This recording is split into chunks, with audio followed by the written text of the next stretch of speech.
Hi foodies, ములక్కాడ mutton చేసుకుందామా? ముందుగా స్టవ్ ఆన్ చేసి పాన్ పెట్టుకొని అందులో 2 టేబుల్ స్పూన్ ఆయిల్ వేసుకొని ఒక 1.5 ఆనియన్, పెద్ద ఆనియన్ స్ట్రైట్గా కట్ చేసి అవి దాంట్లో వేసుకుందామండి. అందులో 1 టేబుల్ స్పూన్ సాల్ట్ వేసుకుందాం.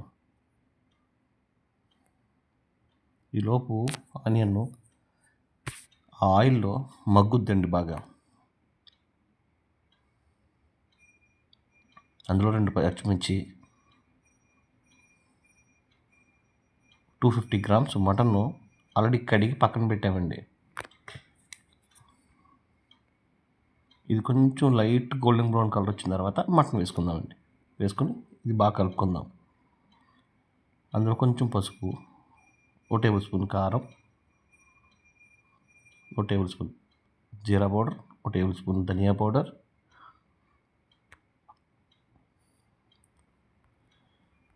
2 టేబుల్ స్పూన్ మటన్ మసాలా వేసుకుందాం. వేసుకొని మొత్తం ముక్కలకి అన్నిటికి పట్టేలాగా కలుపుకుందాం.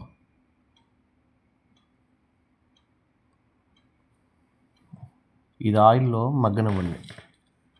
చూసారా, ఆయిల్ కొంచెం సెపరేట్ అవుతుంది.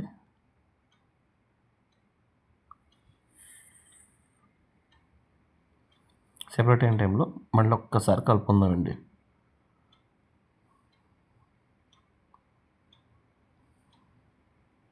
ముక్కకు బాగా పడుతూ ఉంటుందండి లోపది ఆయిల్ సెపరేట్ అవ్వడం వల్ల.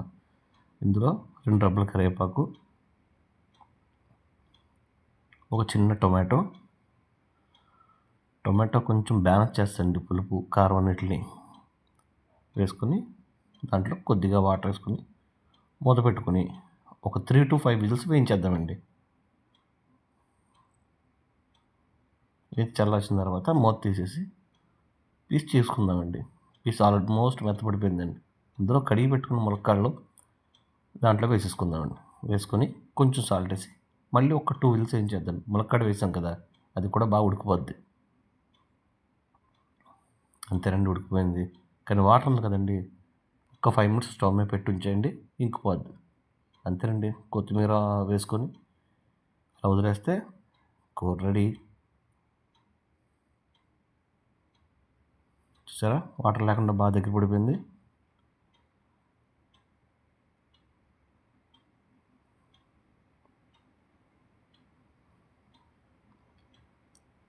అంతేనండి, వేడి వేడి అన్నంలో ఆ మటన్ ములక్కడ వేసుకుని కలుపుకొని తింటే ఉంటుందండి. ట్రై చేస్తారా? నచ్చిందా? సబ్స్క్రైబ్ చేయడం మర్చిపోద్దండి.